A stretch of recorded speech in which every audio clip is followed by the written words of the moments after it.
Are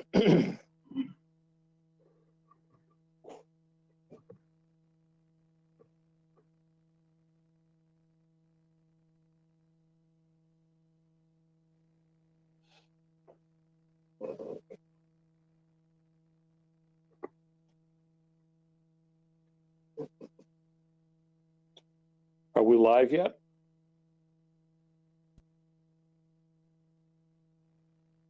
All right, thank you. Good evening, everybody. I'd like to welcome you to the Board of Selectmen's virtual meeting of August 5th. I'll start out by reading a preamble that we've been reading during all of these meetings. Good evening. As chairman of the Wolfeboro Board of Selectmen, I am declaring that an emergency exists and I am invoking the provisions of RSA 91-A:2-3B.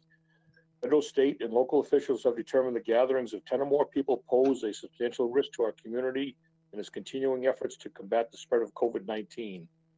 In concurring with their determination, I also find that this meeting is imperative to the continued operation of town government and services, which are vital to public safety and confidence during this emergency.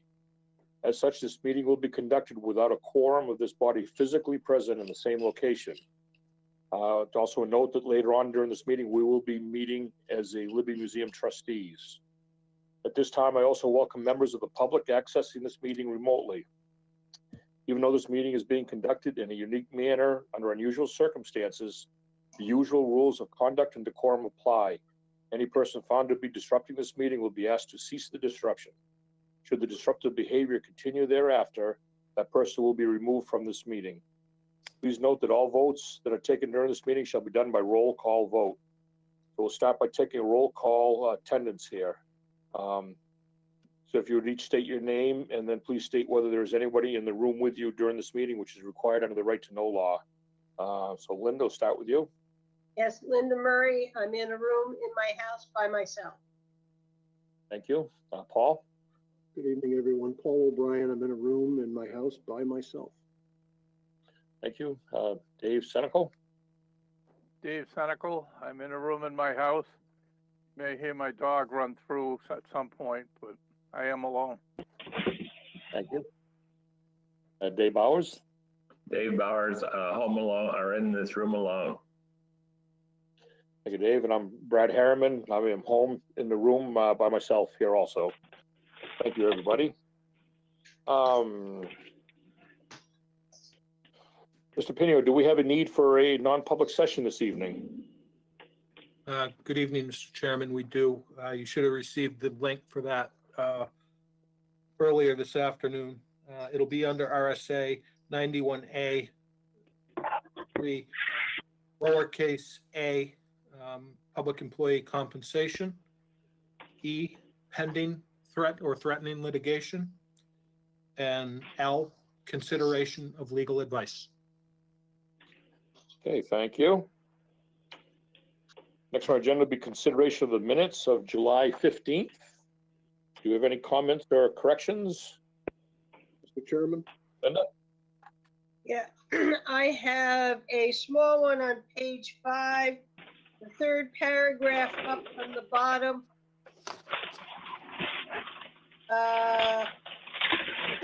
Sorry, stay. Sorry, please. Sorry, stay. Sorry, girl. In the road all the time as if it, and then after it should be not.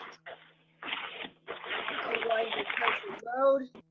And then on page 15, last paragraph, 5th line down, first word down should be changed to done.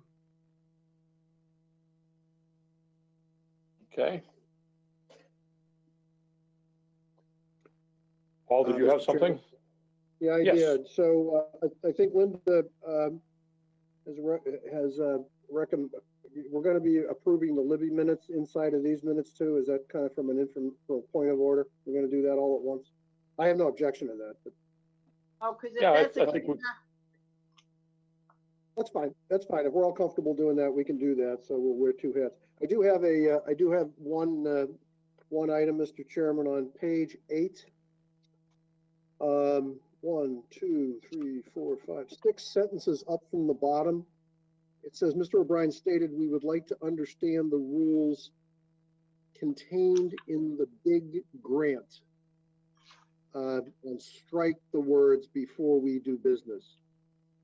Because the intention was we Okay. really need to understand what's going on inside the big grant. So that's, those are the only changes I have.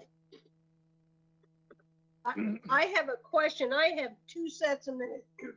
The 15th, but did we ever deal with the Friends of the Libby, the June 10th minutes? No, that's gonna be in the next, that's gonna be in our next session, Linda. Okay, then I'm All fine. right, cool. All right, good. Anybody else? If not, I'd entertain a motion. I move that we accept the July 15 minutes as amended. Second. Mr. Powers, second. Motion is second to accept the minutes. Any other discussion? Seeing none, we'll do a roll call vote. Linda, Yes, Paul, Yes, Dave Senical, Yes. Dave Bowers, Yes. and Brad Herron votes yes also. Okay. Next on our agenda, public hearings, which we don't have any this evening, which brings us down to public input, limited to 3 minutes per person, not to exceed 15 minutes total. Do we have somebody out here that would like to speak to us during this session?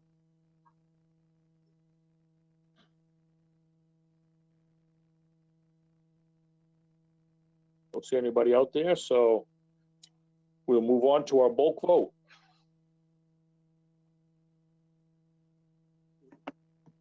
Do you have any motions or anything we need to pull out or anything tonight?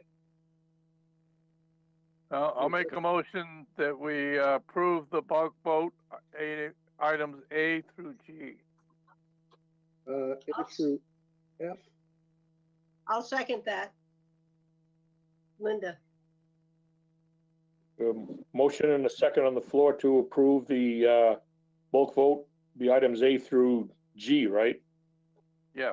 Including the raffle permit. Yes. Any discussion? As long as we know that this afternoon, there was a modification to the document on the raffle permit, so I have no objection to accepting the bulk vote, but there was a modification to that, so if we're all keen that that's, and it was de minimis, but it Right, wasn't in yeah. our original packet, okay? So I'll go along with the motion. Okay. We'll have a roll call vote. Linda, yes, Paul, Yes, Dave Senical, Yes. Dave Bowers, Yes. and Brad Herman votes yes also. All right, thank you. Next on our agenda is we have a series of board appointments. Let's see, I'll read through them very quickly here, and I think we'll, if it's okay with everybody, I'll read through them. If any of these members are here this evening with us, they could speak to us. If not, we could probably do one motion to cover all of them, I think, on this. So Brad, we have it. Yes, Linda. the Ellie Roxbury at the end, that should be a term on the Energy Committee, not the EDC. Last Okay, person, my agenda shows it on the Energy Committee. mine has it on the EDC. Oh, you're using the updated, we have an I don't- updated agenda here. I don't recall seeing an updated one for me, All right. just as Yeah, long the as that's original one there. has EDC. it's the Energy Yep, so I'll Committee. read and through it's them, the it'll say March 21 Energy Committee on it. expiration. Yeah, it's the Energy Committee, and I also believe it is for the March 21 expiration. So the date doesn't change, it's just the committee name. Is that right, Yeah. Linda? Okay, That's correct. Got it. I'll read through them because mine says Energy Committee there. So we have Robin Masteller, member of the EDC, term expires March of 2022. Dave Mayer, member EDC, term expires March of 2022. We have Mike Hodder, alternate member of EDC, term expires March of 2023. We have Liz Baker McLean, member EDC, term expires March 2021. Deborah Long Smith, alternate member, Library Trustees, through July 2021. Steve Farley, alternate member, Library Trustees through July 2021. Nancy J. Bell, alternate member, Library Trustees through July 2021. Matt Sullivan, representative to Lakes Region Planning Commission TAC Committee through July 2022. We have Dave Ford as an alternate representative to the Lakes Region Planning Commission TAC Committee through July 2022. And we have Eli Roxbury, member of the Energy Committee, term expires March 2021. If any of these members are with us this evening and would like to speak to us quickly, we'd love to hear from you.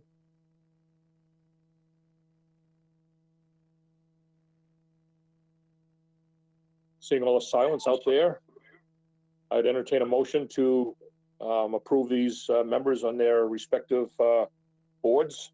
So moved. Second. A motion and a second for these board appointments here. Any other discussion? Roll call vote. Linda? Yes. Paul? Yep. Dave Senecal? Yes. Dave Bowers? Yes. And Brad Harriman votes yes. Thank you, Mr. Chairman. Okay. Good Thank you, luck, Mike. everybody. Good luck, good luck, Yes, good luck. everybody, if you're listening. Next on our agenda, new business. First one is a wedding request for September 26th, 2020. Armitage Harris. Do you have somebody that's going to speak to us on this, or Mr. Pino, were you going to present this to us?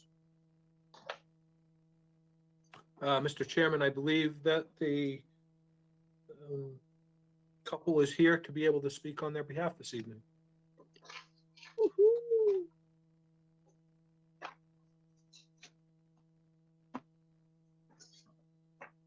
Can't hear him. I don't hear anybody here. Is I think they Matt tried Armitage? the mic on, but it doesn't seem like it's loud enough. I can see him, but I can't hear him. Can't hear Yeah. him. Maybe they muted their mic. They need to unmute the mic on the device. Looks like It it's shows on. that it's on, it's volume. Now it's off, now it's on. Try again, Matt. Now we can see you. Maybe we just get a justice of the peace and help you out. Just do it right now and get it over. Jim, go get the JP. Now we can't hear you, Matt. I believe he said he's going to try calling in. All right. Okay.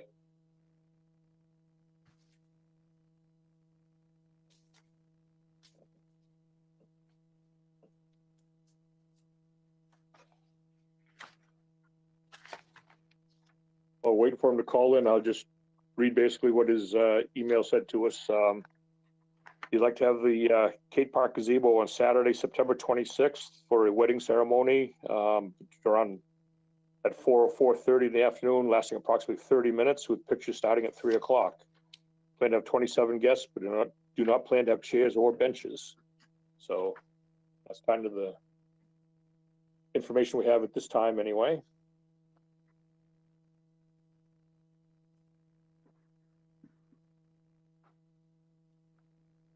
I think we need a certificate of insurance. Is that correct? That's correct, that's what it said.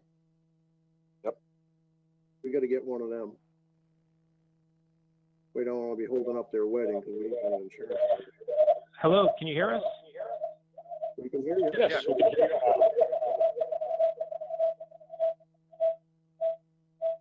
Matt, you need Can you hear us now, okay?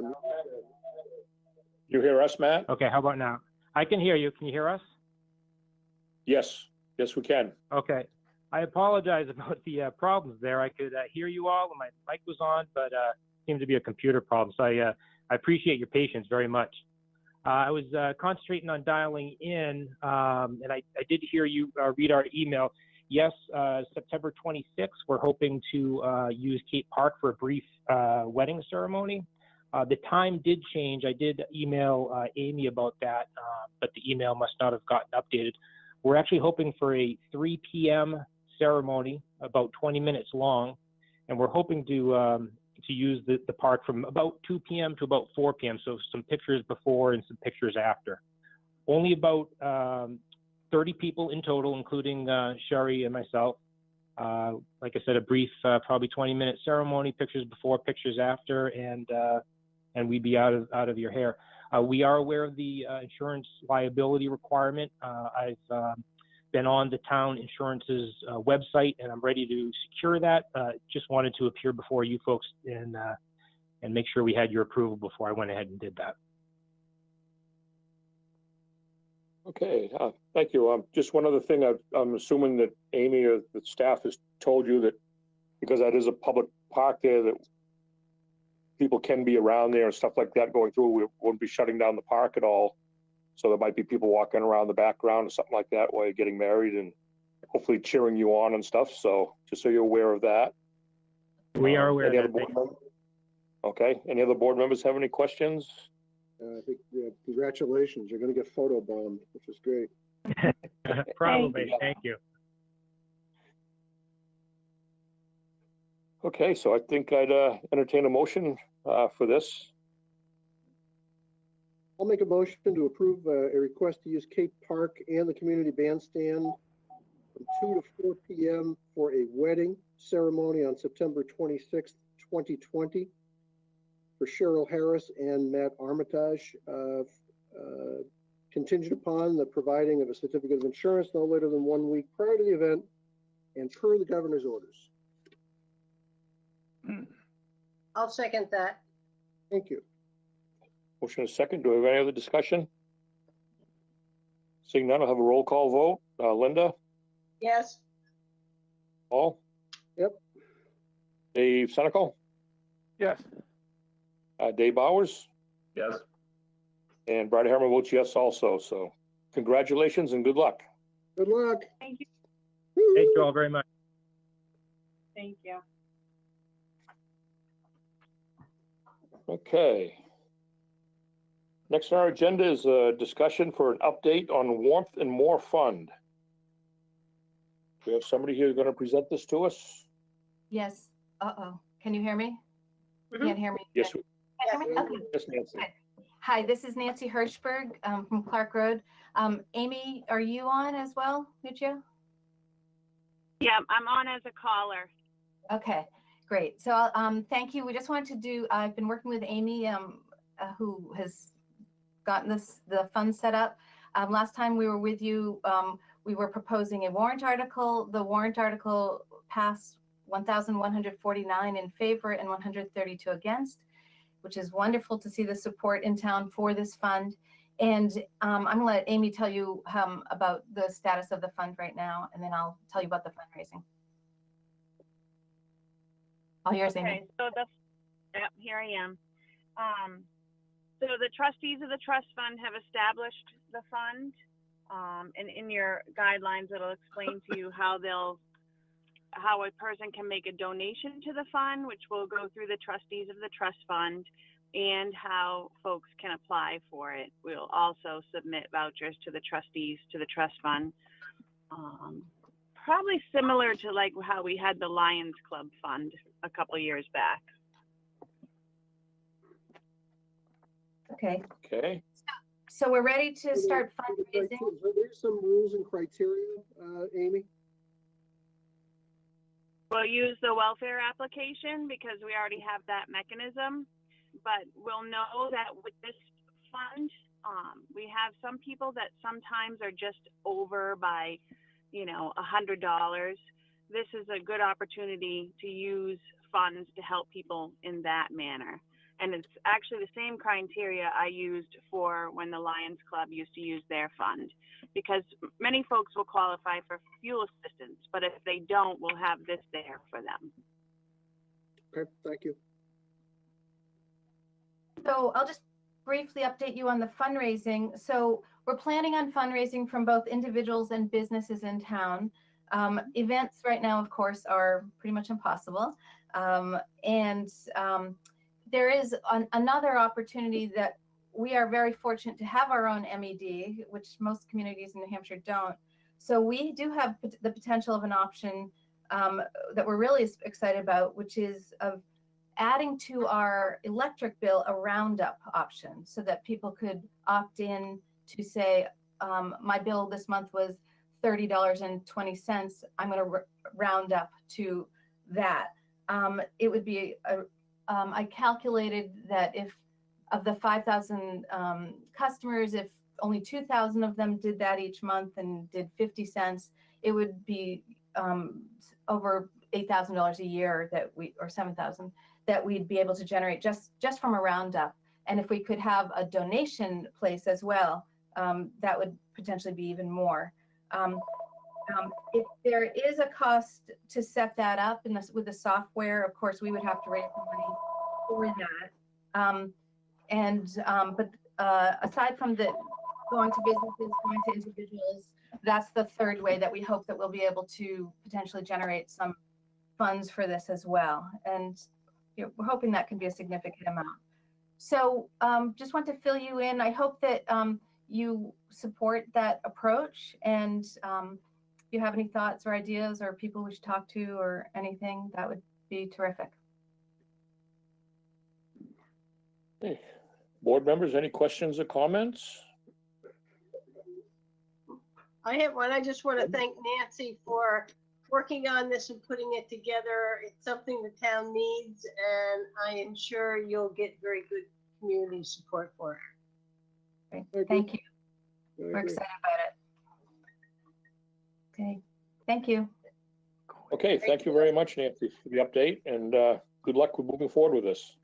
Thank you. Okay, next is agenda's discussion for the Municipal Electric Department update and capital project. I assume we have Barry with us tonight. One. There he is. Good evening. I'm remote. Barry? I'm in my vehicle. We still have no power, no internet over here in God's country. So work with me a little bit.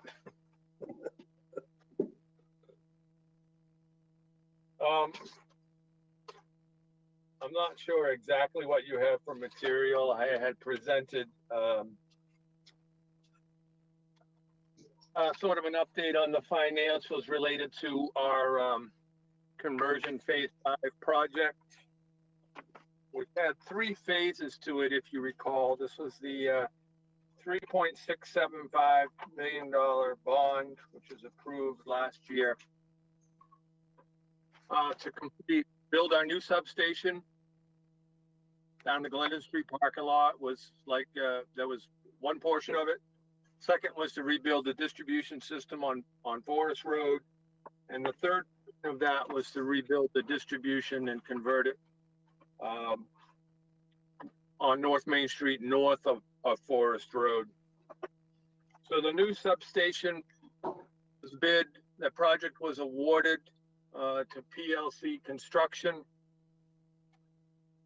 As you review this document, I just want to make sure we're all looking at the same one.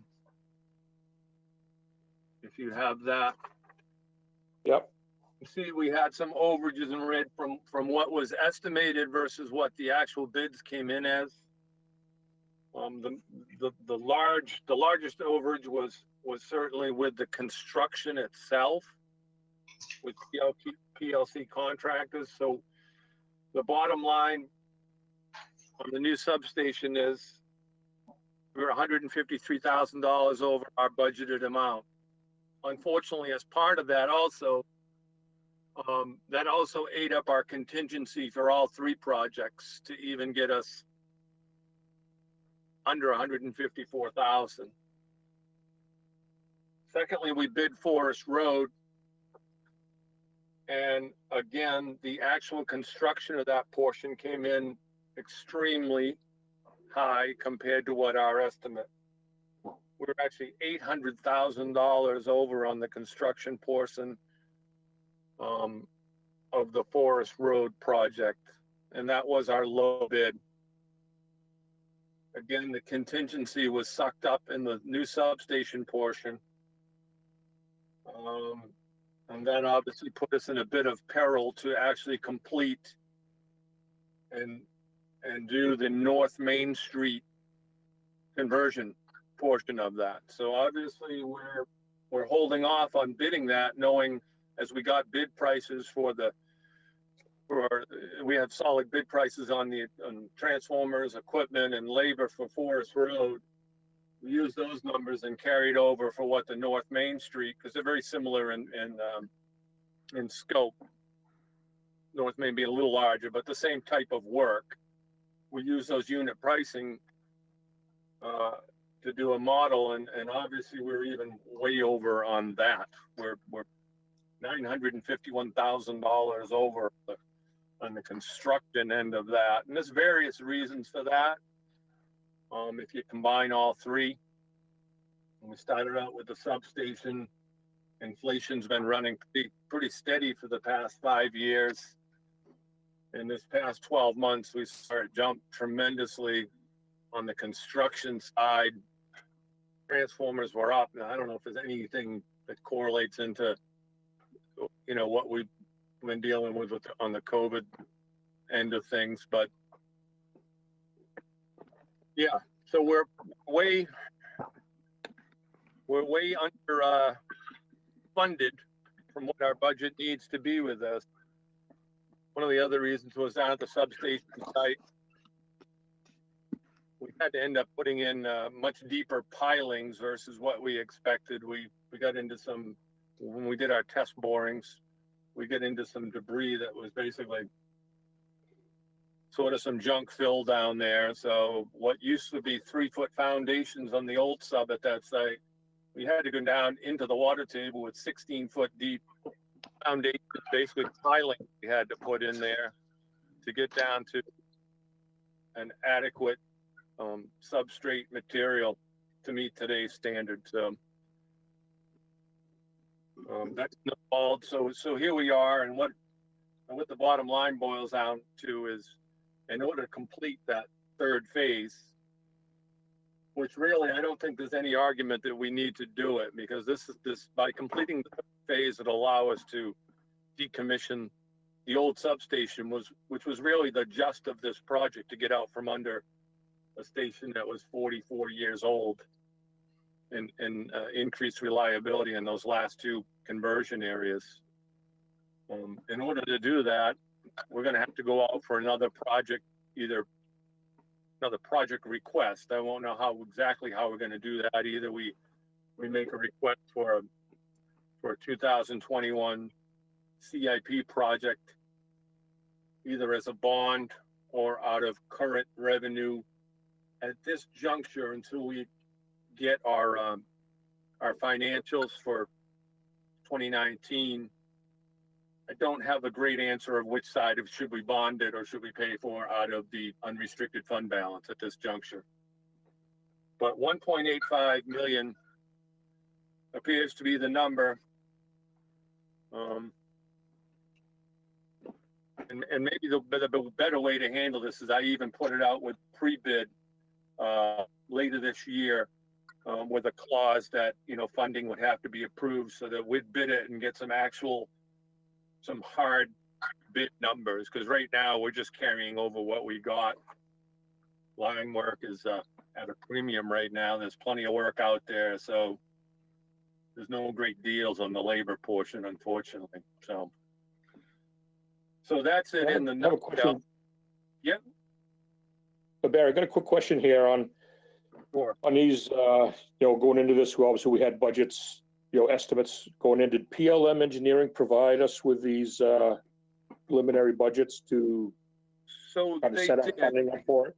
It did, and I will take responsibility in the fact that typically I've gone out on these large projects and I've done the engineering as a standalone capital warrant article the year prior to doing the project, so that the scope and the definition of the actual amount of work, I have a better idea for it.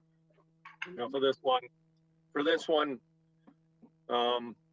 we did the engineering and the work under one warrant article, and we got into some things that were, again, things like the things like the foundations at the substation, things like the labor cost.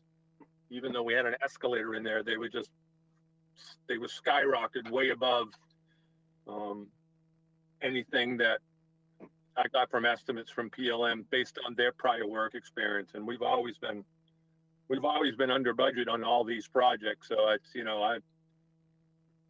I take it a little tough myself, knowing that we were that far off. If I knew up front, I wouldn't have no problem, funding in the original warrant. But I'm trying to be conservative as I can. But yeah, this one came in way high. So obviously the good thing about this is we can do the first two phases. It'll allow us to proceed and do those. It's just that third phase of redoing North Main Street that would ultimately allow us to decommission the substation, which was the goal of this. It really can't transpire until we do that third phase. So I hate to delay it. I hate to push it out a couple more years. We're just going to see the prices go even higher. So, I mean, with that, I'll entertain any questions. Yeah. Linda? Yeah. Barry, I like the idea of pre-bidding and getting more of a concrete figure.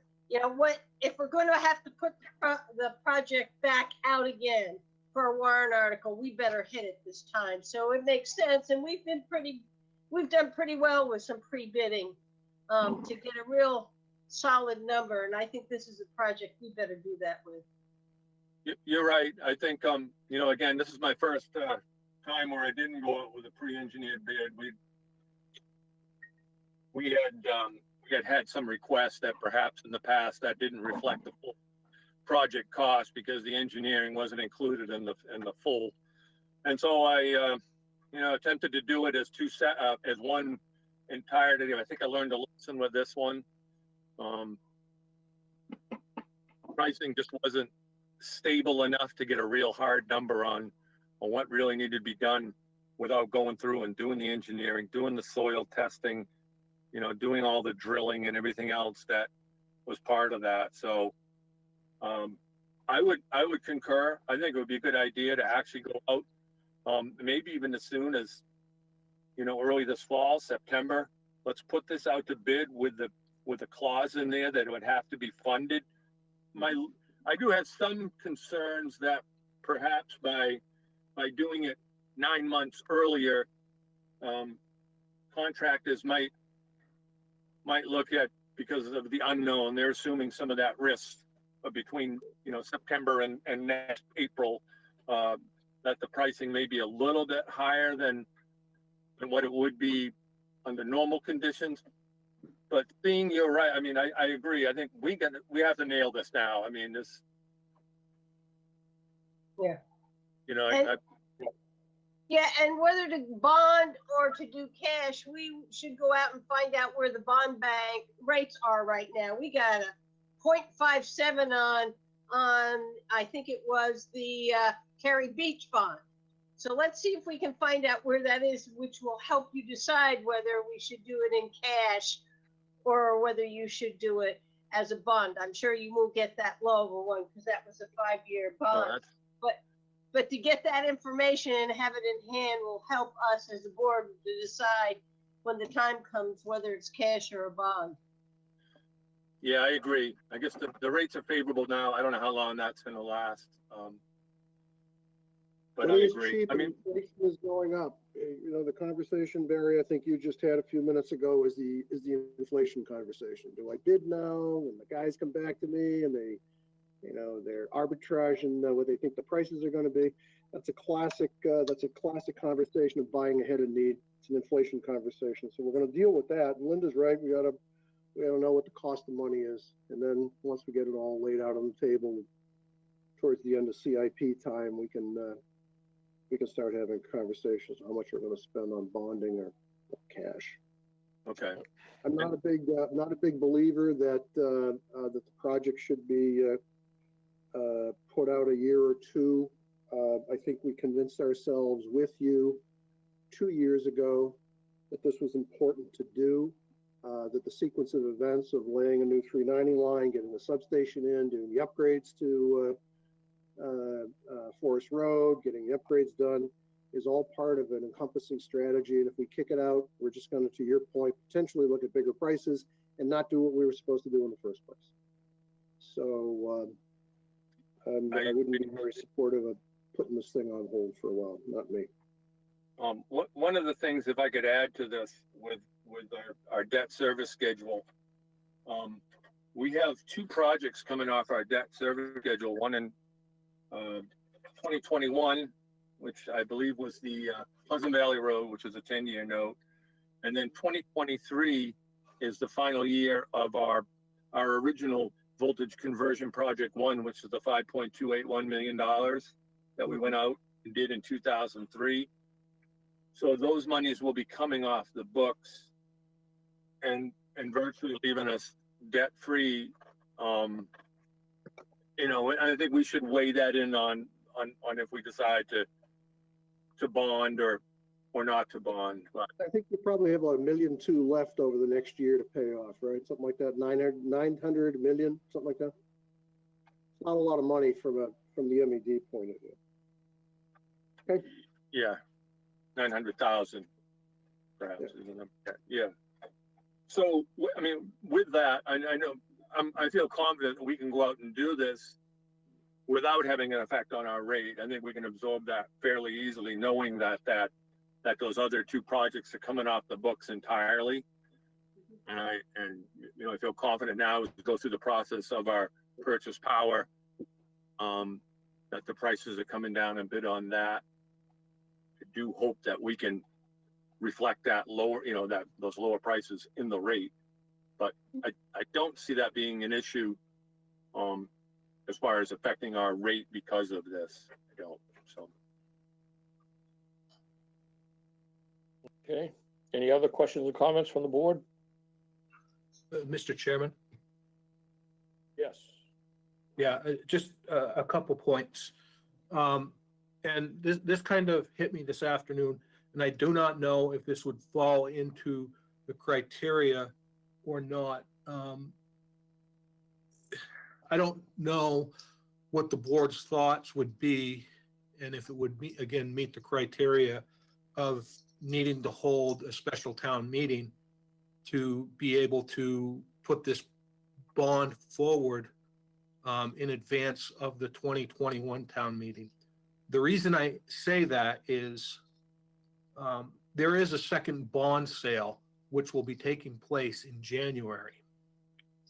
A 10-year bond, the interest rate is 0.86%. A 15-year bond is 1.37%. Again, as Barry alluded to, I think this requires obtaining our financials through the audit, which we're actively working on. Is this something that the board thinks I should pursue further to see if it meets that criteria or not? Yeah. Linda, go ahead. Yeah, I think you should look into it. I think it will cost us about $3,000 to put on a special election, is my recollection. And there is a statute that will, which will tell you under what conditions we have to go to get to, I think, the Superior Court and get approval to hold it. So we do need to look at that statute and see how cumbersome it'll be and the timeline and when we could get a special meeting scheduled. I think another major factor too is just the fact that we're in this COVID-19 phase of our meetings and everything right now too, and how we'd incorporate this all into it. Town meetings, all these kind of public meetings they're definitely different than they have been in the past. So it's just something that we need to consider. So anybody else have any thoughts? I think, Jim, you should look at it. it all has to be, and I think we've said it a couple times, and we'll just say it just one more for punctuation. It has to be premised on the fact that we understand the condition of the town from an audit point of view.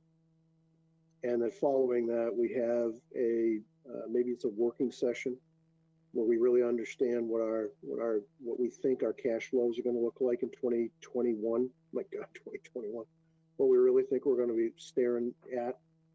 And that's one of those flip a coin and try to make a best guess, but we probably ought to have an adult discussion about that. And we also ought to make sure that we're clear as to what the budget pressures are going to be on the town coming from the various departments. So put those three things in the hat. If that all can get somehow worked on in the fourth quarter, and if we in parallel plan with doing some kind of a special in the month of January, I'd be supportive of that as long as we understand what we're getting into. I think he was saying that the bond would go out in January. We really would have to have this up and functioning by, and the vote early December, you know, Well, so. back up everything I said by a month. Yeah, I mean, if we're gonna do it, we have to move, and it may not make sense. We'll just have to take a look at it. Just take 30 days out of what I just said. Yep. Anybody else have any comments? Dave, yes. Yeah. The other thing that I think might come into play a little bit, make some decision. What's this going to do to the rates?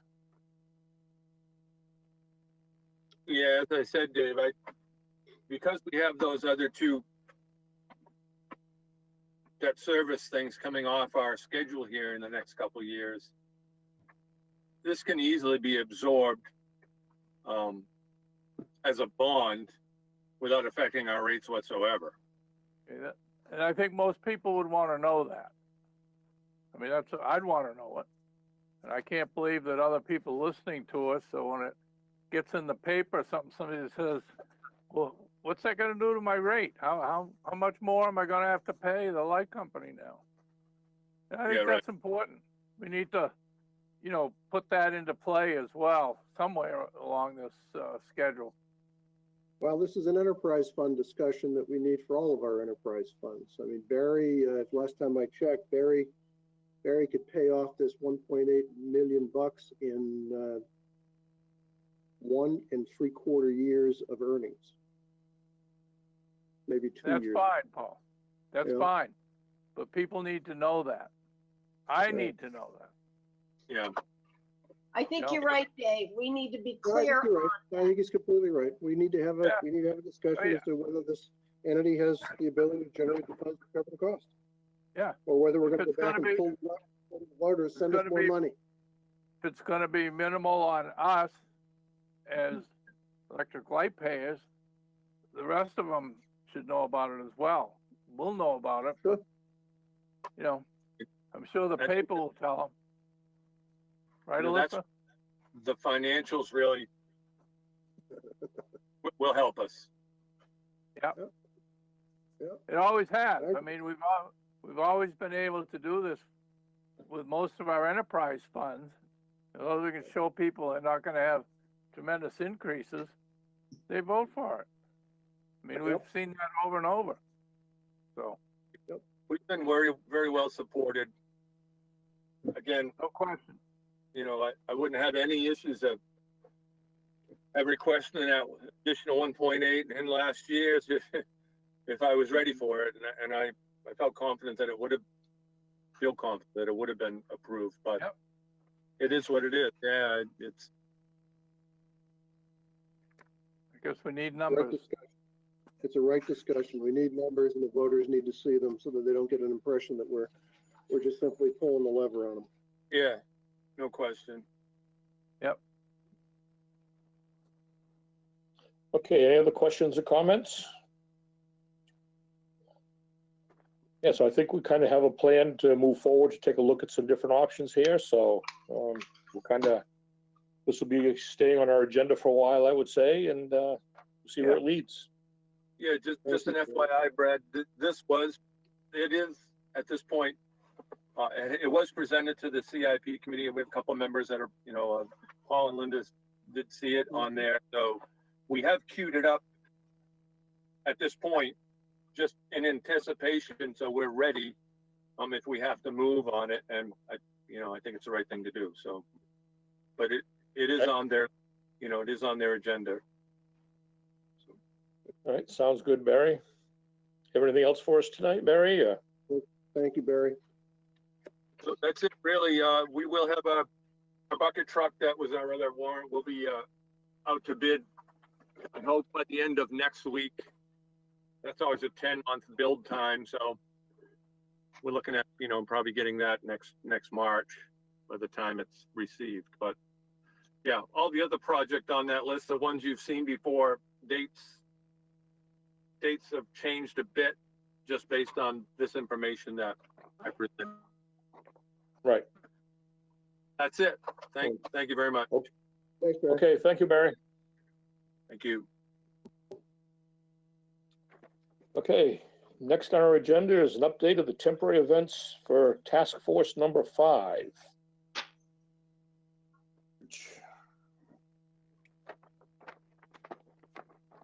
I understand, is Amy going to speak to us on this one? Or Mr. Pinion? Yep, here I am. Okay, Amy. Yep. So this is the temporary events.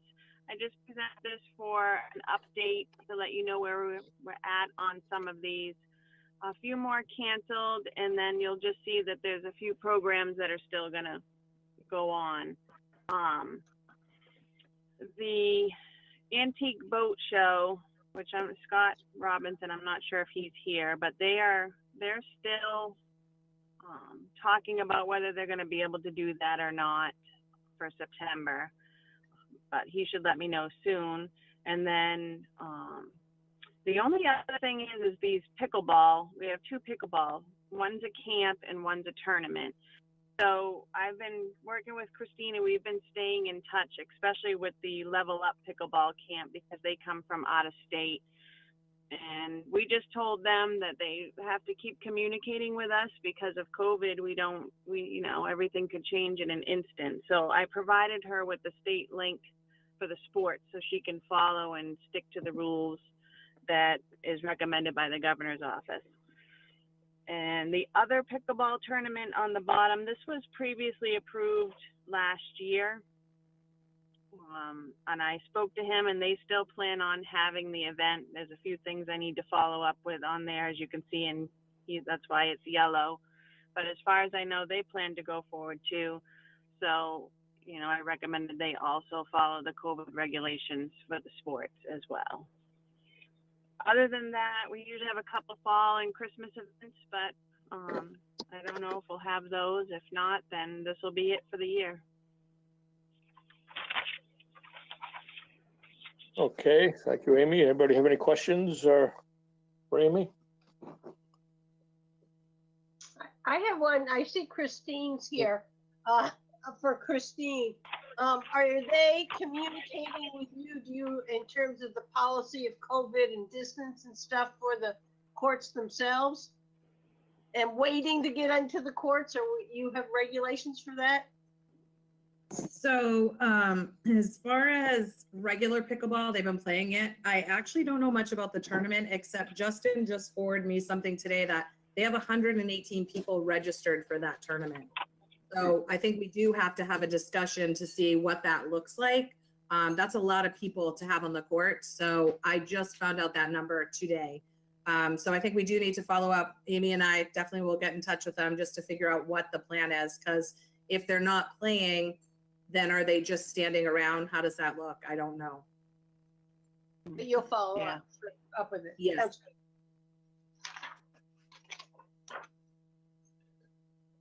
Okay, thank you, Amy. Welcome.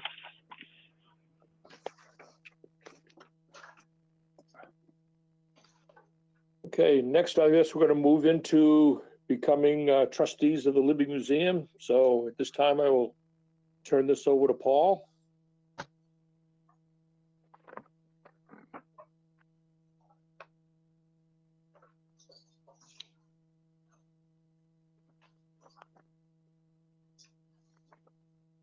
Paul, you don't have your mic.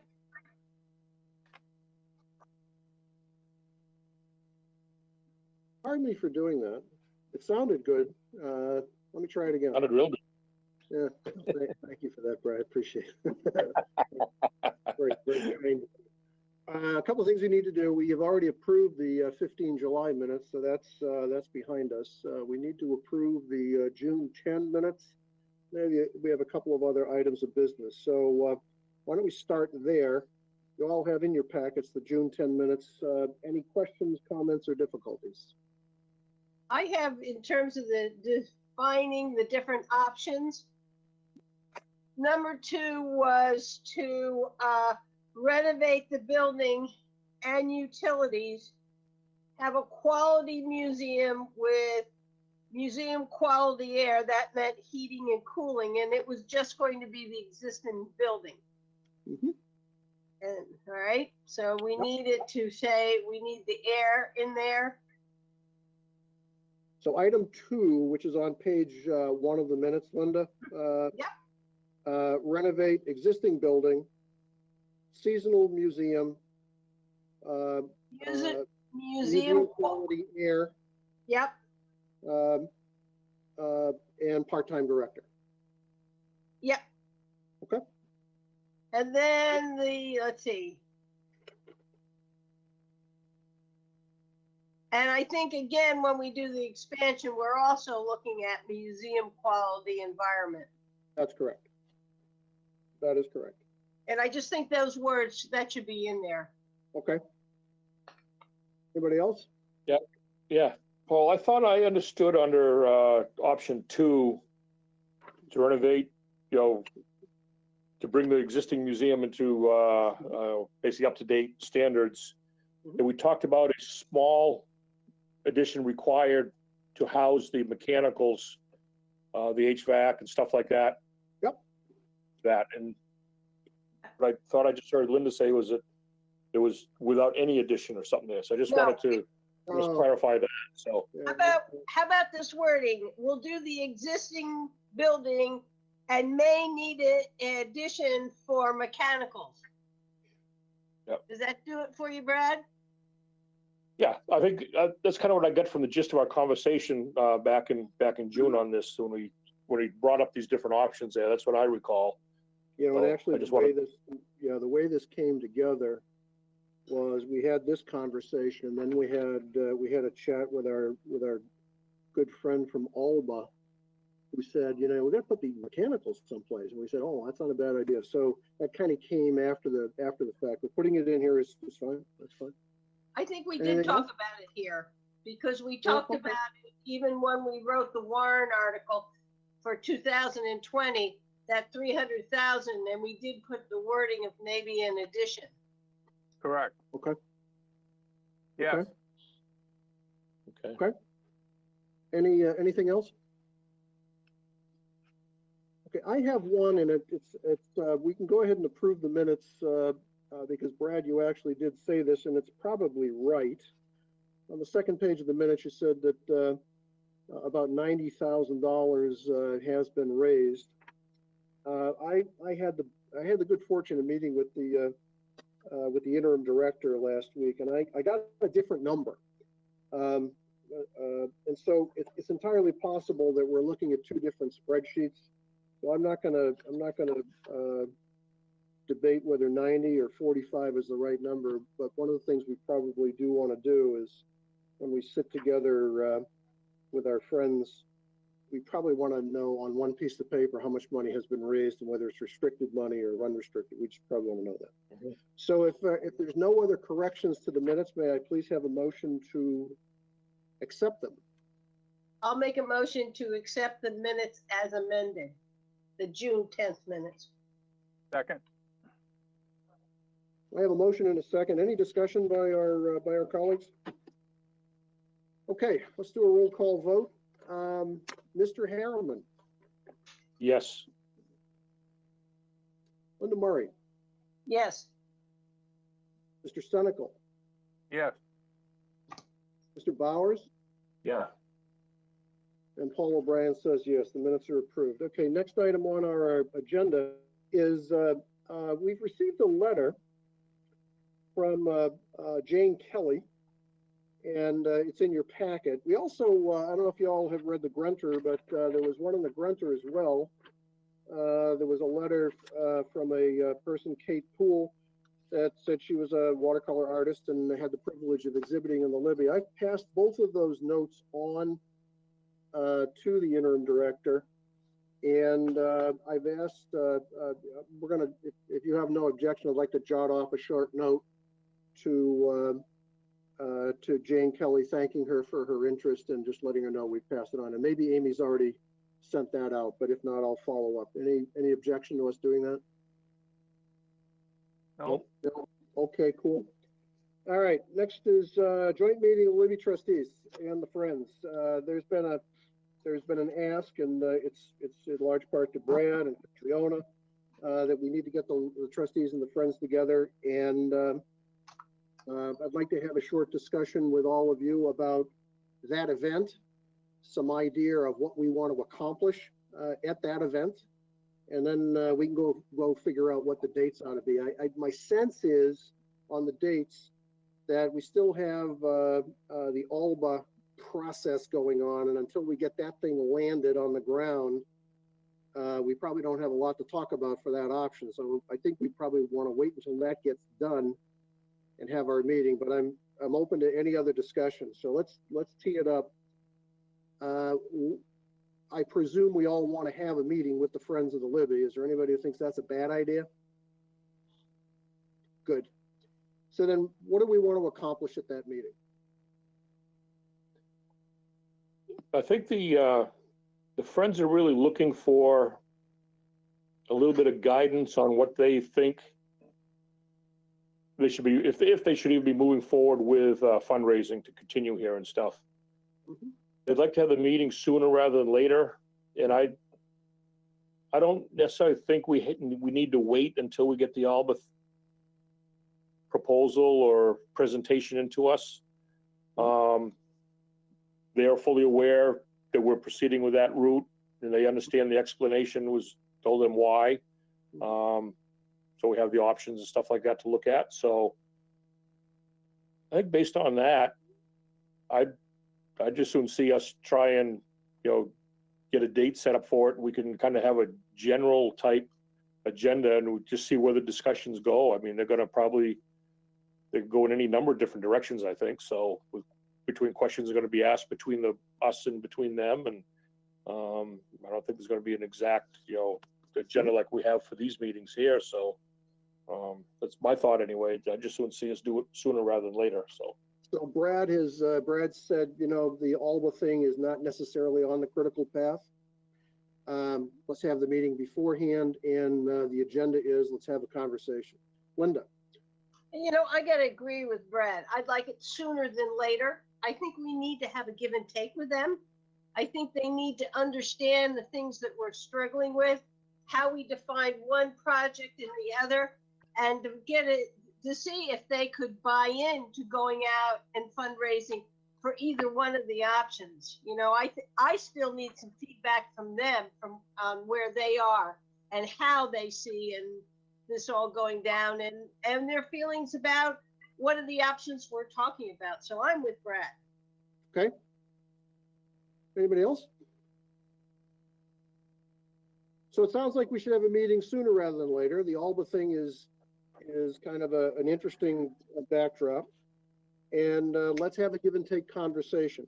I think the letter that the Friends sent in a bit ago, the first question they asked was exactly the right question, and that is, and I'm paraphrasing, but I think this is the question.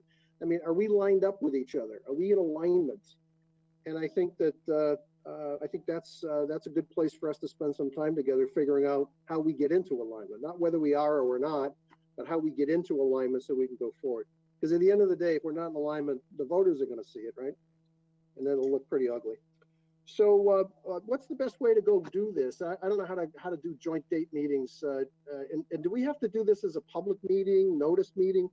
Linda, you have to, yeah, let's just give me we got a note. Do we have public input during this? Yeah, we do that too. I would, we could put it at the end of the meeting, but or we could do it as a work session.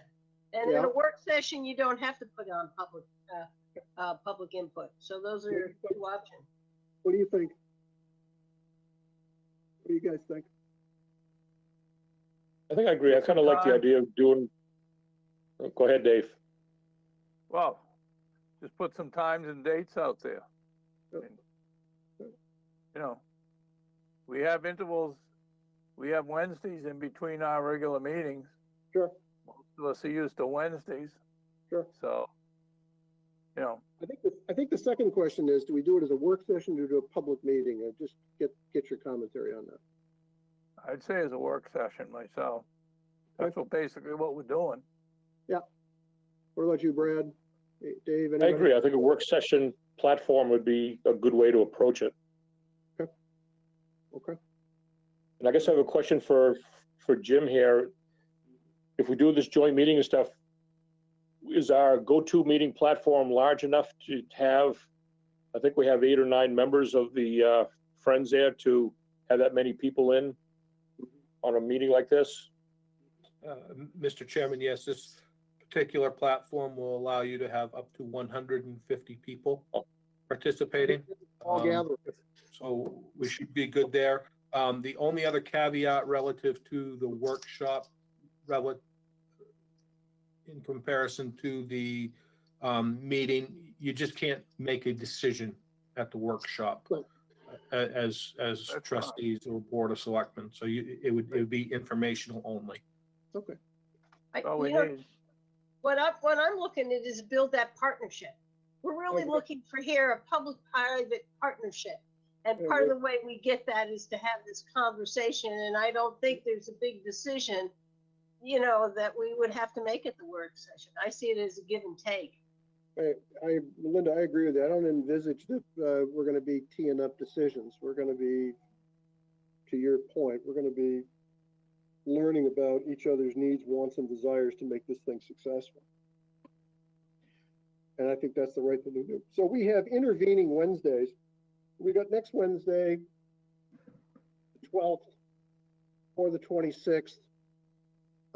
Is it possible, because I see some friends on the dais here right now, is it possible that maybe y'all could connect back with Amy tomorrow and see if the 12th or the 26th or even another date works, and then Amy can round us all up and we can post it and get on with it. The only thing about the 12th is we have to notice it pretty quickly, so time would be of the essence to get a sit-down or a virtual meeting on the 12th. We have, in order to notice a meeting, you need to have 24 hours. So we have some time here. I'd like to see us do it earlier than later. If they're thinking they want to do some fundraising, I think we need to accommodate that. So if we can't do the 12th, is there another day that week that works better? I'm fine, but I think sooner than later. I agree. So if it's not the 12th and you want to do it earlier, friends, just let Amy know, and Amy will turn around and ping us. At least for me personally, earlier in the week is good. Later in the week, Wednesdays, Thursdays, Fridays are not good anymore. I have other things I got to do, but be that as it may. I will report to you, and I'll do it later, but I'll also report I did have a meeting with the interim director, and I got to tell you, I came away full of exciting information about the Libby, learned a lot about Dr. Libby, learned a lot about Brewster Academy and Dr. Libby, learned a lot about how his cottage got moved, learned a ton of good stuff.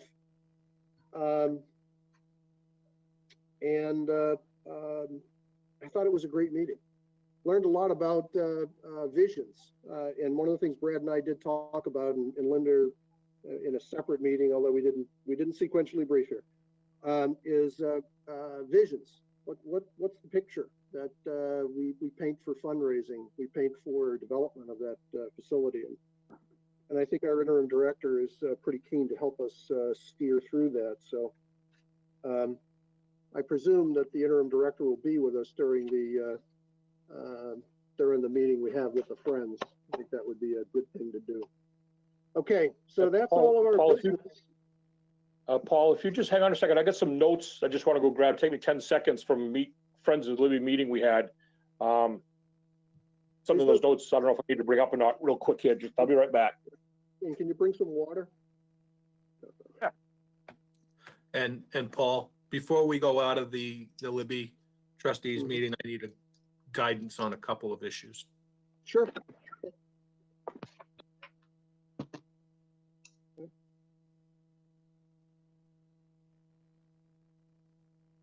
Alrighty.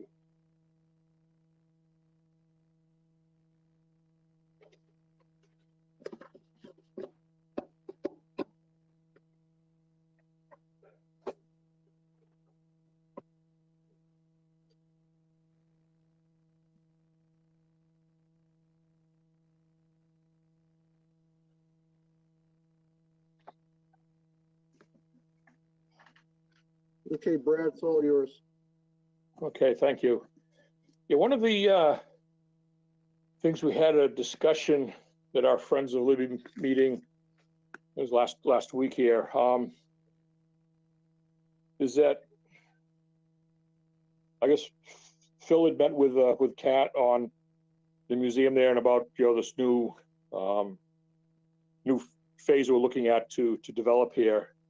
And one of the questions came up about the scope of work that he's going to do. He was kind of confused on office space, bathrooms. Some of the things we came up with there at the meeting the other night was, you know, having a space designated to repair and, you know, do some repair and cleaning of the exhibits that are in the museum now and stuff, things like that. So I think these are kind of things we probably need to, you know, think about ourselves, just being part of the discussion when we have our joint meeting with the friends here.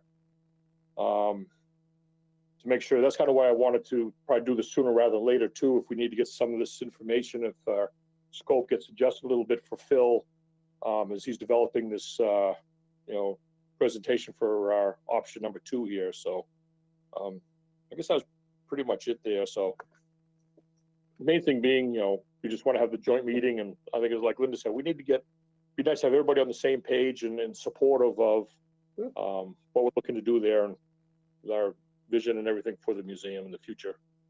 So I guess, Brad, I guess is that cleaning and repair something new that's not in the existing building right now? They don't do it there? They can do it there, but they do it in it's kind of in a open, it's in that room, it's off to the right there that they kind of use as the children's room and stuff there too. So it's not really a designated place that it's, you know, can be closed off to speak of, because sometimes you're working with mold, you're working with some of these things on these exhibits, trying to clean them up and stuff. And if you you know, so it's sort of about getting that airborne and stuff and going through the museum and getting other displays and exhibits and stuff. So, you know, that's kind of, and then also she shares that with her office too, is kind of has a desk in the corner there. It's kind of a multi-purpose space there that's used for a lot of different things. So, you're looking, Thank you. You know, that tells me what I was looking for. Yeah. So, okay. That makes option 2, the box gets bigger. You're right, Brad, we probably want to meet sooner rather than later. I have a question for Mr. Pinio. And this, I guess, goes back to to Alba. If we come back to him with a design change, does that elongate the date in which we're going to get a design, and B, does it put an upward pressure on the price, or should we just stop and then get to him with one final design? And maybe you have a chat with Alba and figure it out, because if the box is going to get bigger, and I'm an architect and I'm out there drawing plans right now, and the box all of a sudden gets bigger, designs change, that could be something that we have to deal with.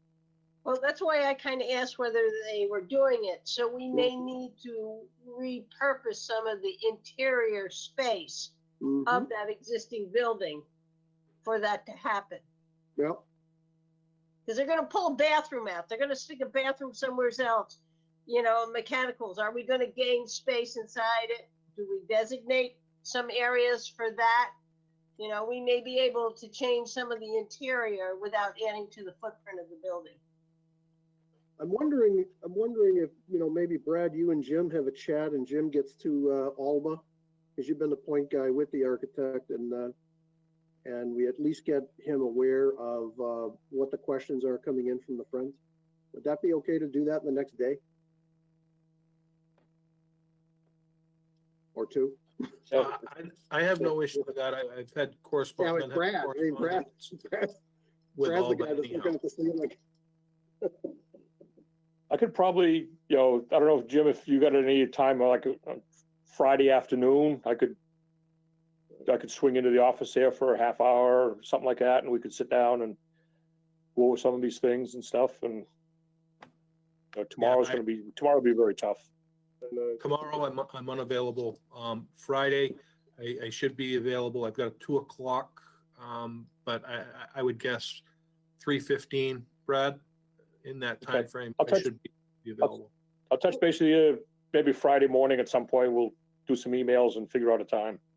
And I think that's good, but also we need to talk to those friends. I don't know exactly what they're looking at in terms of the space. I don't, they're using some of it. How much more space? So, and is that one of their key things? I think you and Jim can talk, but I'm still missing them in this conversation. No, I agree. I think that's why we need this meeting. I agree. I think we do need the meeting. Where I was coming from is, we got somebody who's doing a time and materials piece of work for us. What would be damnable would be we go stop after he's 3/4 of the way down the path and say redesign. That would I think the sooner we can get to them, the better. So the meeting is urgent, and kind of a heads up as to what's being thought about might not be a bad idea. Okay. And all right, any other questions, comments, issues that we need to discuss as trustees of the Libby? I'm not sure about protocol here. Am I allowed to jump in? Why not? Well, I just wanted to mention that I talked to Phil last week, and he said he hasn't started the process of drawing up the new figures because he's not sure of what the actual vision is for what we would like to use. And actually, I have a lot of the same questions about if the wall in the museum that currently blocks off that back exhibit room is going to be taken out, and other questions like that. So I do think this meeting should happen pretty soon. Good. And also, Brad and Jim, if I could be a part of that conversation on Friday, I would really appreciate that as well. I'd be good with that. All right. I think you get two people going up and down with their heads. All right. Just a comment on all the architects reflecting on the minutes. We did ask if he had any further questions to get right to Jim. So if he's confused, I'm hoping that he'll connect up with Jim Lickety-Split. Mm-hmm. Because we did also ask him to please, because of the CIP and all this other stuff we're doing, to please get Yeah, so our CIP meeting is set for September 3rd right now. Yeah, we're coming up on it fast. Right. But Okay, thank you. I guess that's the other thing, Paul, exactly. Who are we going to have present it to the CIP? That's Jim's question that he's going to ask us. Oh, well, that's a question I've had. So Jim, what's your question? Thank you. So a couple things. I was not able to have dialogue with Paul until with Phil until early this week. Dialogue that I've had with Phil, he's provided me with a scope of work based on the meeting that you guys had. There's a couple of big questions that he has in there. One of them is, should we design this facility with or without a sprinkler system in the building? I advised him that I would broach that with the trustees. However, I recommended that he follow what the codes indicate. If we're looking at a building that no longer requires it, based on its size, then do we not need it? So that's the direction I gave him on that. He also had some questions regarding the parking lot and the scope of work to be done with the parking lot. And I told him, look, we should probably plan on at least having a workable parking lot at the end of the project. So he has that for focus. So I'm waiting to hear back. The other issue that I'm waiting to hear back from Phil on is relative to instead of going into a contract for a fixed price, he's looking at, he'd rather do, based on the volume of work that needs to be done at this point, they'd rather do an hourly rate for a number of hours. The question is, okay, what is the hourly rate and what's an ballpark estimate of the hours?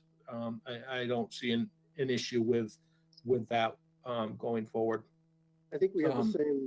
I think we had the same issue with another architect for another building that we were doing design on, right? Yeah. Yeah. So that's all in play. Additionally, as you mentioned, CIP. You know, when the police department comes in front of CIP, they are requested to have a letter from the police commission authorizing that they're approved to be able to speak on behalf of their projects. I guess my question for you as the trustees, who do you want to have speak on the project? And we're going to have to give authorization for that individual to speak on behalf of the project in front of CIP.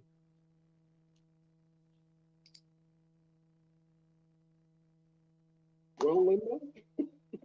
Well, I would think it would be Jim and Katrina. They were the ones who, you know, she represents the Libby and he represents the town. So that's who I would send there. Others? And they can take the architect or whoever else they want. Yeah, right. Others input? I think I agree with Linda there. I think that'd be a good choice right there. Anybody else? I think members of staff should be front and center on this. At this time, it's hard for, at least me personally, it's hard to know what to recommend, as Mr. Senecal so capably pointed out a couple of weeks ago, until we have, you know, both sides of the story. And we may not even have both sides of the story fully vetted by the time we get to CIP, but we probably want to get our ducks in the water here. So I do think staff, unless you have strong objection, Jim and Catriona, unless you have strong objection, I think staff ought to be a party to this. And yeah, I agree. I mean, if Alba, which they did last year, for all intents and purposes, Alba did most of the presentation. I mean, if you remember, Linda, that they did that, but I think it would be up to the staff to do that. Whatever the staff feels they need in order to present what needs to go forward. If they can do it themselves, fine. If they think Alba needs to be there, if they think they'll take it through CIP and one Alba and another, fine. I just, you know, those two seem to be the ones in my mind who would have the knowledge and the ability to. I totally agree. No disagreement here. I hope there's none other places. So let's do that. Are you okay with that, Jim? So I'll have a conversation with Ms. Lennon on Friday when we meet to discuss the topic, ensure that we're all on the same page. I don't want to put her on the spot here. And then from that point, the only other thing would be, you know, we'll get you a draft letter authorizing us to be able to speak in front of CIP on the topic. Okay, one thing on the, not to go work on it now, but one thing on the parking lot, Kat and I did have a conversation about that. And we do have a bit of a twizzle here, and that is we do have people who use that dock facility for their business. We do have folks who park their trailers there, and we do want to have parking for folks at the Libby. And at some point in this journey, we might want to have a discussion with our beloved police department about what do you do about parking out on the road and other kinds of things that have to be done. That's not on the critical path, but it is a discussion topic that should be teed up as we think about parking lots and other things like that. Okay. Okay. Looking around here. Do I have any, trustees, do I have any further business that you want to discuss? If there is no further business, then I'm going to assume that we don't need a motion to come out of trustee session, but we will just go back into session as select people. So, Mr. Harriman, back to you. Thank you, everybody. Okay, thank you. Thank you, Paul. So next on our agenda is other business. Do we have any other business to come before the board this evening? I don't know whether it's under business or not, Brad, but if I might, the CARES bid that we were asked to hurry up and bid on, and that we were supposed to get feedback on by the middle of July. We still have no idea where we are. The governor has said 3 times it would be, next week and early the week after, and we still have no idea where it is. The only thing the governor did say is that most of the money, at least when he reported early on a few weeks back, most of the money would probably be sent back because there weren't a lot of qualified bids. This is the $50 million broadband initiative. So we're still waiting. We're not out of it, but we're certainly not in it yet because we don't know where we are. Okay, thank you, Paul. Yep. Do we have any other business? Seeing none, we'll move on to committee reports. Start with Dave Bowers. Why don't I start with you tonight on committee reports?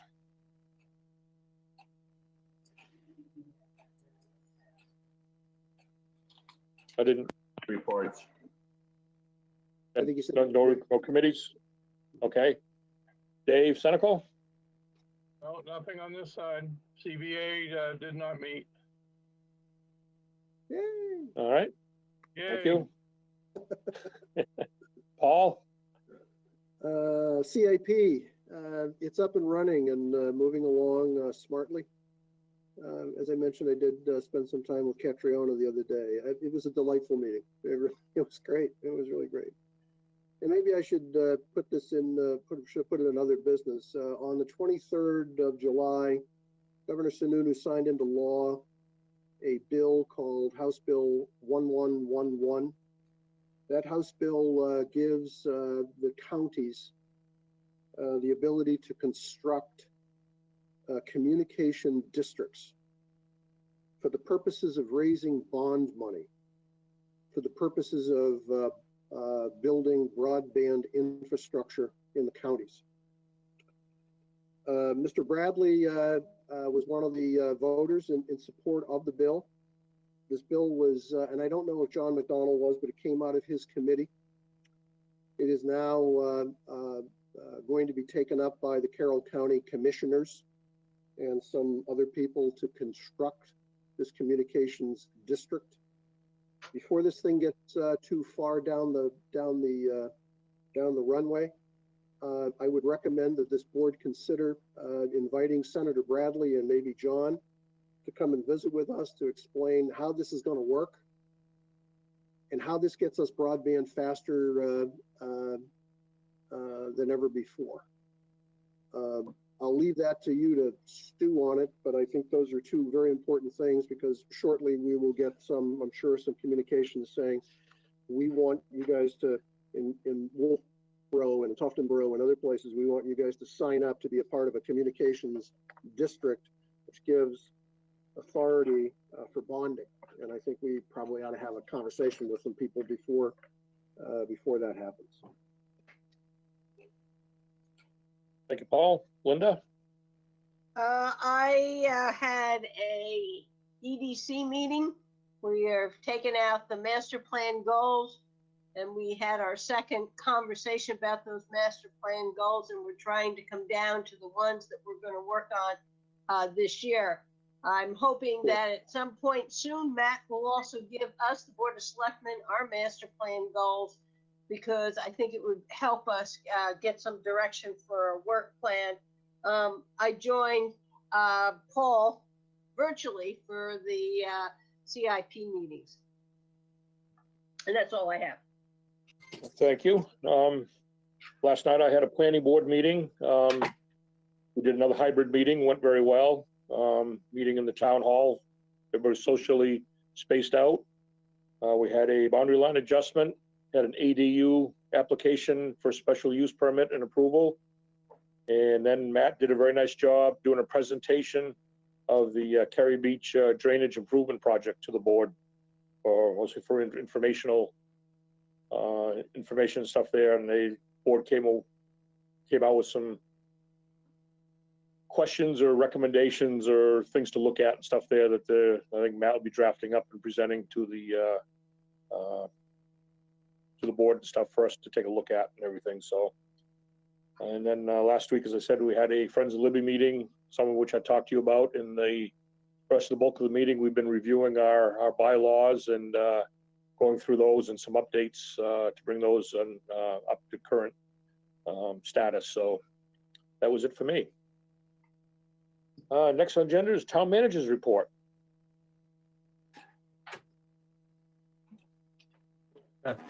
Thank you, Mr. Chairman. First of all, as we start working on the 2021 budgets, as you're well aware, we're working, we've got a schedule fixed. One of the items that I need to address with the Board of Selectmen is relative to the agency letters and the agencies coming in to speak in front of the boards. The month of September sees 5 Wednesdays, and we would like to shoot for the 23rd. That's what we had in the budget guidelines that we would like to look at for a date. That would be a standalone meeting where, for all intents and purposes, if everything goes perfectly, number one, you will receive the requests from the agencies that night, and you will also receive the town manager's budget proposal being handed over to you, the Board of Selectmen. I think there's enough activity that'll happen that night to justify a standalone meeting. I just want to confirm with the board that is okay. Paul? Jim, just for clarity, 2 questions. What instruction have you given the agencies in terms of budget? And number 2, just a little more texture on what you mean by the town manager's budget proposal. Is that the entire town, or is it just your slice of heaven? Thanks for asking for the clarity. The agencies have been requested to hold level funding in the letter. There's a draft in the budget guidelines, so that has been requested. And this would be the entire budget. This would be the whole thing. So do you expect, Jim, that we're going to see or have visibility into each department, year over year, what they did last year, what they're proposing to do next year, growth rate percentages, including our overhead function? Yep. Okay. I have a new spreadsheet model that will be a cover sheet to the entire budget. And you will also receive the MuniSmart budget book that evening. That is the goal. And I think we asked all the agencies last year, a couple, either omitted or for whatever reason. We asked them for copies of their balance sheets, and we should, if we have in the letter. In the letter. Yeah, we should. Yeah, good. Okay, we should remind them of that. Okay, good. Thank you, Jim. I appreciate the information. I have a question. Are we going to meet with them virtually? Do they know that? So because that's what we're meeting right now is virtually. And my only concern here is that we should allow them to present virtually because we're in a building, we don't require masks, we encourage, and that we should allow anybody to do it virtually. And I don't know if the board is eventually going to go into in-person or whether we're going to keep on going virtually. So what I understood from the governor in a press conference not too awfully long ago, his intent was to keep this emergency order in place relative to virtual meetings through when a vaccine has been, has shown some efficacy. So I think that, you know, the letter I believe said we anticipate at this time to be holding a virtual meeting based on COVID-19. I don't recall right off the top of my head, but I believe that's in there. And yes, that would be the intent, Linda. Thank you. Actually, I think it works out best for them because a lot of them, when they visited us, you know, we're coming from East Oshkosh to get here, and you know, rather than have them get on Old Paint and come on over here, just get on the phone. Yeah, good. Okay, so I'll get that scheduled. Short of that, as we're all aware, I was out last week, and I just need to thank the staff. They did an amazing job in my absence. It was greatly appreciated. And I got updates as needed, but for all intents and purposes, they did an amazing job. So that's all I got, Mr. Chairman. It's our town. Right. Thank you. Thank you very much. Questions from the press? Alyssa, do you have anything for us this evening? No, I don't. Of course, throughout the town, everyone's waiting to find out what is going to happen with the schools and what plan they're going to have to open. They're supposed to make that decision Thursday night, this Thursday. Right. Okay. That's it. Thank you. That's it? Okay, thanks, Alyssa. We have our second session of public input here this evening. Paul, you've been sitting here an awful long time listening to us and stuff. Do you have anything you'd like to ask of us or comment on? First of all, Paul Whelan, 79 Glendon Street. A couple of pre-comments. One, I never expected to get a sunburn while attending a Board of Selectmen meeting. And, two, it's about as windy as last night down here. Fortunately, the meeting wasn't last night. But so I had to take the opportunity of being virtual and having the substation in the background. I believe you might have gotten an email from me through Matt, and it might have been in your packet.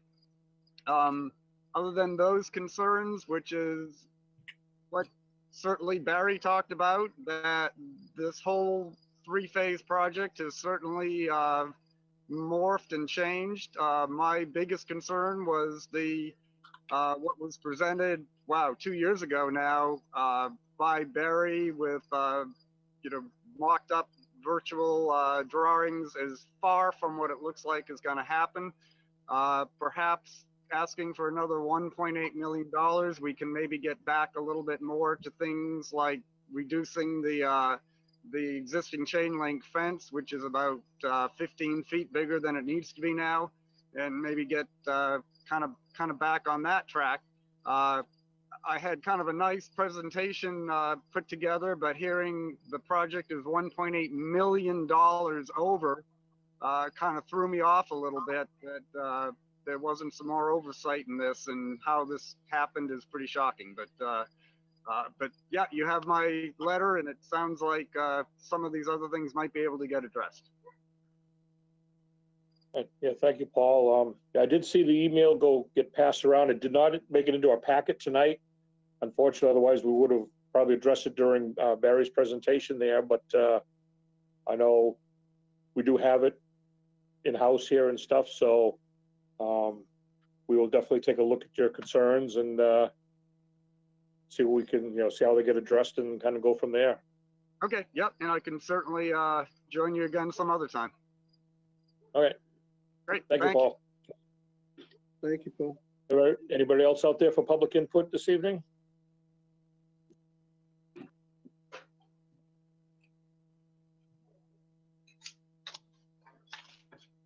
Seeing none, I guess I'd entertain a motion to go into non-public. So moved. Second. A motion, a second to go into non-public. Do a roll call vote. Linda Murray? Yes. Paul O'Brien? Yes. Dave Senical? Yeah. And Dave Bowers? Yes. Okay, we'll see all you folks in the other platform.